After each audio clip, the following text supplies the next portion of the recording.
Hello friends, welcome to abstract IAS. Abstract IAS में आप सबका स्वागत है। हम आज के करंट अफेयर्स देखेंगे 9 जून 2020 के। सबसे पहले हम अपना मैप ऑफ द डे देख लेते हैं। आज का हमारा मैप ऑफ द डे है great lakes of North America. Great lakes of North America के ऊपर है हमारा map of the day. Great lakes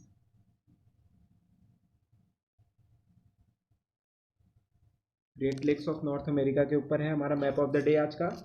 कितने लेक्स हैं great lakes of North America में? 5 लेक्स हैं। कौन कौन से? Lake Superior, lake Huron, lake Michigan, lake Erie, lake Ontario. ध्यान रखिएगा कितने लेक्स हैं? 5 लेक्स हैं। कौन कौन से? Lake Superior, lake Huron, lake Michigan, lake Erie, lake Ontario. तो मेरा मैप बताने का सिर्फ ये मकसद नहीं होता कि मैंने मैप बता दिया तो हो गया काम ख़त्म।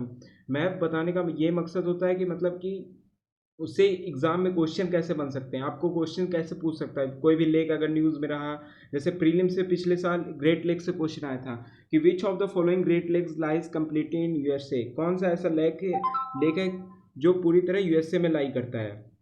तो ध्यान रखिएगा कौन सा ऐसा लेक, क्योंकि ये जो ग्रेट लेक्स बनता है ये दो दो कंट्री के बीच में बनता है। कौन कौन से? USA and Canada. इधर कनाडा है एंड इधर यूएसए है। तो ध्यान रखें दो कंट्री के बीच में एक ग्रेट लेक्स जो है वो बनता है। इसमें 5 लेक्स आते हैं।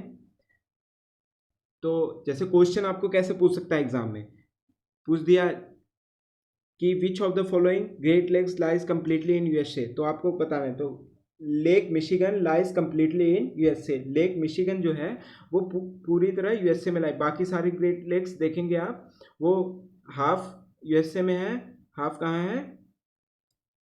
कनाडा में। तो ध्यान रखिएगा चीज, लेक मिशिगन जो है वो पूरी तरह यूएसए में है। तो ये क्वेश्चन आ सकता है। या तो फिर ये आप पूछ सकता है कि नॉर्थ नॉर्थ मोस्ट लेक कौन सा है, ग्रेट लेक में नॉर्थ मोस्ट लेक कौन सा है। तो ये आपको ध्यान रखना है, lake Superior is the north most lake as well as western most lake. Western most lake भी लेक सुपीरियर है और नॉर्थ मोस्ट लेक भी लेक सुपीरियर है। अब आपको एग्जाम में पूछ दिया कि ईस्टर्न मोस्ट लेक कौन सा है, तो lake Ontario is the eastern most lake. ध्यान रखिएगा लेक ओंटेरियो जो है वो ईस्टर्न मोस्ट लेक है। अब आपको पूछ दिया एग्जाम में साउदर्न मोस्ट लेक कौन सा है, तो साउदर्न मोस्ट लेक कौन सा हो जाएगा? Lake Michigan. Lake Michigan is the southern most lake. अब जैसे ये एग्जाम में आएगा कि जो लेक सुपीरियर है वो क्या है? Great lakes of North America में आता है। और लेक मिशिगन की सबसे बड़ी खासियत क्या है? लेक मिशिगन के बारे में ये फैक्ट है कि it is the second largest of the great lake by volume. ये सेकंड लार्जेस्ट है ग्रेट लेक्स में। फर्स्ट लार्जेस्ट कौन सा है? In terms of area, area wise सबसे बड़ा कौन सा लेक है? Lake superior. तो ध्यान रखिएगा। और लार्जेस्ट फ्रेश वाटर लेक है, ये सबसे बड़ी चीज़ आप ध्यान रखिएगा। लार्जेस्ट फ्रेश वाटर लेक जो है वो लेक सुपीरियर है ग्रेट लेक्स में। उसके बाद कौन आता है सेकंड नंबर पे? Lake Michigan. अब आपको ऑर्डर वाइज भी दे सकता है कि एरिया वाइज आप अरेंज करिए, first second third fourth fifth, sorry fourth fifth. तो एरिया वाइज आप अरेंज कर सकते हैं, Lake Superior, Lake Michigan, Lake Huron, Lake Erie, Lake Ontario. तो ऐसे एग्जाम में पूछ सकता है क्वेश्चन ग्रेट लेक से। और लेक मिशिगन के बारे में एक और फैक्ट क्या है? लेक मिशिगन और लेक ह्यूरॉन के बीच में जो जो स्ट्रेट इन दोनों लेक को जोड़ता है उसका नाम है strait of Mackinac. Straits of Mackinac, ध्यान रखिएगा, straits of Mackinac. Okay, hope clear हो गया होगा आपको। जो लेक मिशिगन और लेक ह्यूरॉन को जोड़ता है उसका नाम क्या है? Strait of Mackinac. और जो जॉर्जियन सॉरी लेक ह्यूरॉन और लेक सुपीरियर को जोड़ता है कौन सी रिवर है? Saint Mary river. तो आपको अगर एग्जाम में पूछ दिया कि लेक सुपीरियर और लेक ह्यूरॉन को कौन जोड़ता है, तो वो स्ट्रेट का नाम दे दिया, रिवर का नाम, तो ये आप ध्यान रखें, सेंट मैरी रिवर जोड़ता है। कौन जोड़ता है? Saint Mary river. फिर यहाँ पे आप देखेंगे यहाँ नियाग्रा रिवर है, नियाग्रा रिवर है यहाँ पे लेक एरी और लेक ओंटेरियो के बीच में। फिर ये बीच में एक और लेक है, इन दोनों के बीच में लेक ह्यूरॉन और लेक एरी के बीच में लेक सेंट क्लेयर। तो मेन जो है वो 5 लेक है, lake Superior, Lake Michigan, Lake Huron, Lake Erie, Lake Ontario. Hope आपका क्लियर हो गया होगा सारे डाउट। लेक ह्यूरॉन के बारे में पता चल गया। और एरिया वाइज सबसे बड़ा कौन सा है? Lake Superior. और यूएसए में कौन है? सिर्फ यूएसए में कौन है? Lake Michigan. नेक्स्ट हम इसके ट्रिक बता देते हैं याद करने के, आपको प्रॉब्लम नहीं हो। Homes, great lakes of North America की याद करने की ट्रिक क्या है? होम्स। एच से क्या हो जाएगा? ह्यूरॉन। ओ से ओंटेरिया, एम से मिशिगन, ई से एरी और एस से सुपीरियर। ठीक है, क्या हो जाएगा? एच से ह्यूरॉन, ओ से ओंटेरिया, एम से मिशिगन, ई से एरे और एस से सुपीरियर। होप आपका आज का map of the day clear हो गया होगा एकदम से। तो ध्यान रखिएगा great lakes of North America के बारे में। अब हम आज के न्यूज एनालिसिस की तरफ चलते हैं। पहला हमारा न्यूज जीएस पेपर 2 से है, वेलफेयर स्कीम से है। क्या है? Jaya Jaitly task force. एक टास्क फोर्स गठित की गई है, किस लिए न्यूज में है? The women and child development ministry has constituted a task force to examine issues related to age of motherhood, lowering maternal mortality rate and improvement of nutritional level. एक टास्क फोर्स बनाया गया है, किस लिए? कि सही एज क्या होनी चाहिए मदरहुड होने की, और लोअर मैटरनल मोर्टेलिटी रेट। जैसे क्या होता है, बहुत सारा जो डेथ होती है औरतों की, वो प्रेगनेंसी के टाइम हो जाती है। तो मैटरनल मोर्टेलिटी रेट को भी कम करने की है। And improvement of nutritional level, children और मदर दोनों के बीच में न्यूट्रिशनल लेवल को मेंटेन करना, ये इसका पूरा काम है। The task force will be headed by जय जेटली। जय जेटली ने इस टास्क फोर्स को हेड कर रहे हैं। It will submit its report by 31 July of next month. हर महीने अपना 31 को ये अपना रिपोर्ट सबमिट करेंगी। The suggest measure for promoting higher education among women. इसके साथ साथ ये इन चारों चीज़ों के साथ साथ ये क्या, इनका काम क्या और है? Higher education among women, women को अच्छी एजुकेशन प्रोवाइड करना, वुमेन को। ओके, नेक्स्ट हमारा न्यूज़ एनालिसिस है नगर वन स्कीम।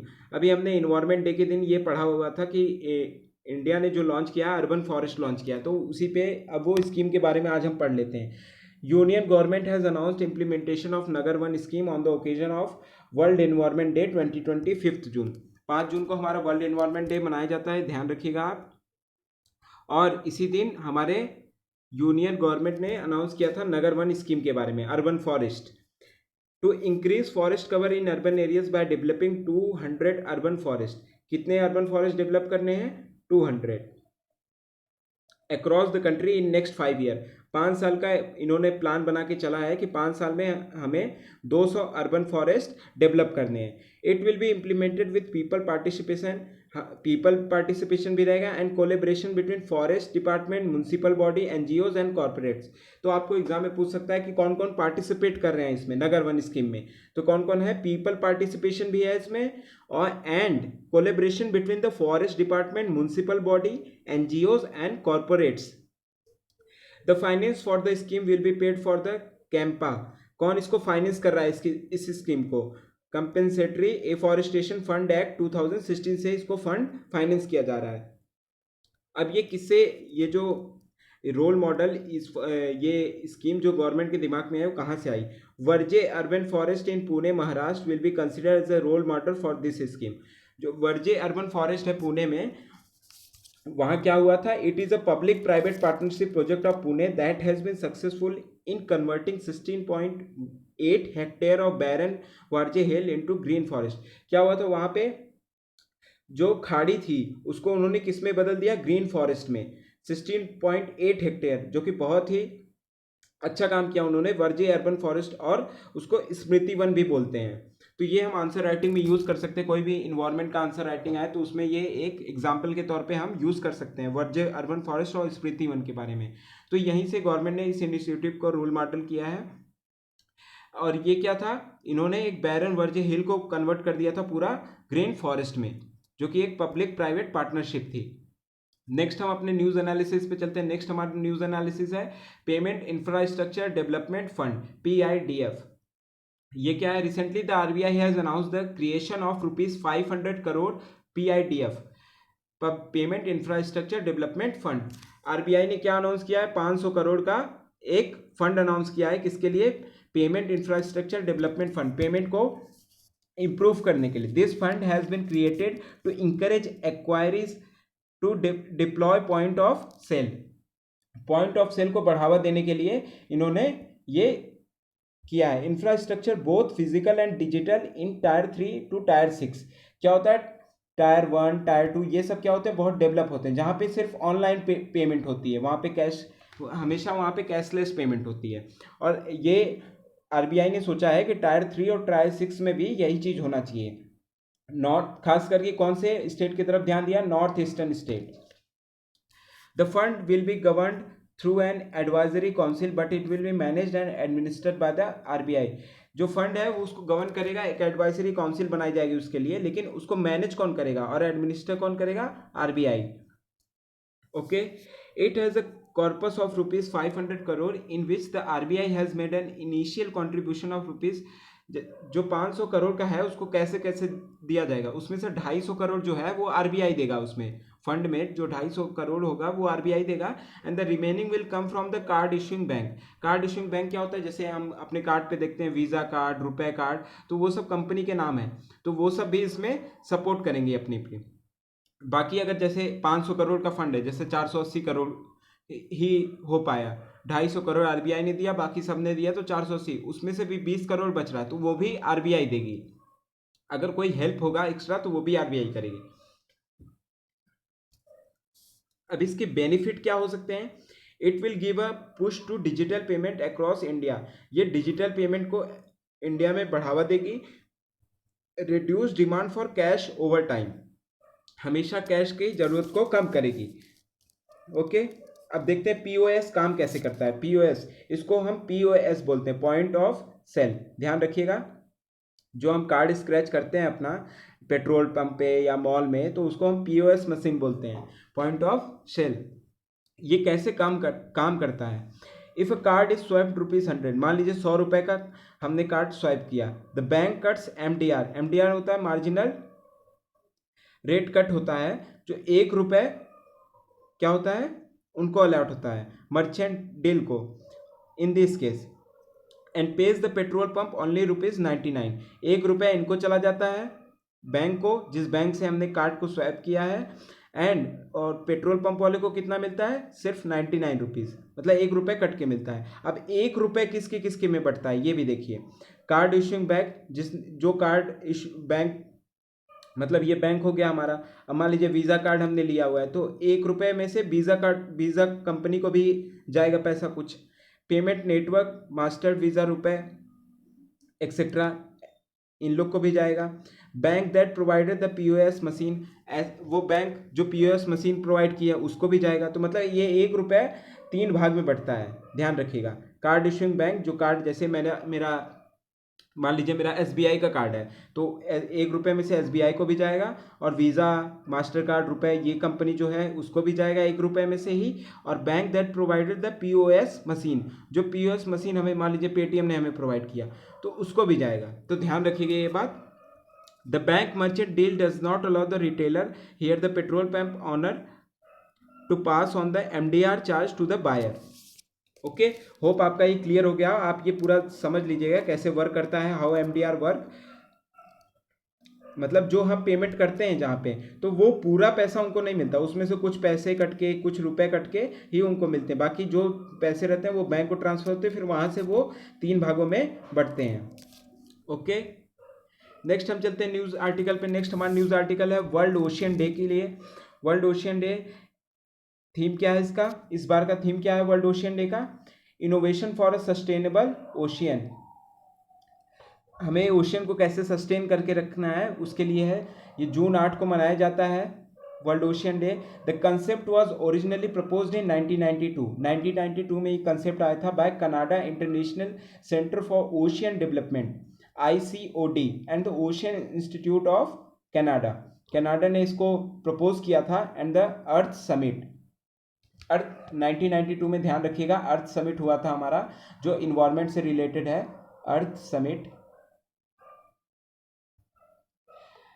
अर्थ समिट कौन कराया था? UN conference on environment and development, UNCED. ध्यान रखिए कब कहाँ हुआ था? रियो डी जेनेरियो, ब्राजील में 1992 में हुआ था अर्थ समिट। कहाँ पे? ब्राजील में। Okay. World ocean day was officially recognize by United Nation in 2008। यह ऑफिशियली कब रिकॉग्नाइज हुआ? 2008 में। किसके द्वारा? यूनाइटेड नेशन के द्वारा। तो ये सारे फैक्ट थे वर्ल्ड ओशियन डे के लिए। नेक्स्ट हमारा न्यूज आर्टिकल है, नेक्स्ट न्यूज आर्टिकल है environmental programme performance index. Environmental performance index अभी लॉन्च हुआ है, 12th edition of the biennial environment performance index 2020 has been released. The index ranks 180 country. इसमें कितनी कंट्रीज हैं? 180 countries on 32 performance indicators. 32 performance indicators हैं इसमें, and 11 categories covering environmental health and ecosystem vitality. Okay. Denmark came in first place followed by Luxembourg and Switzerland. हमेशा Denmark या ये सब country ही हमेशा फर्स्ट पे रहती हैं। The United kingdom rank 4th। United kingdom का रैंक 4th है। Okay, hope you get clarity regarding this. तो आज का हमारा मैप ऑफ द डे भी हो गया। आज का हमने पीओएस के बारे में भी जान लिया, और आज हमने world ocean day, environment performance index के बारे में पढ़ लिया। तो आप मैप ऑफ द डे एक बार और देख लीजिएगा, और वो पीओएस कैसे वर्क करता है वो भी देख लीजिए, तो आपको क्लियरिटी रहेगी। Thank you so much. For more information join our Telegram channel abstract IAS. Like, share and subscribe. Thank you.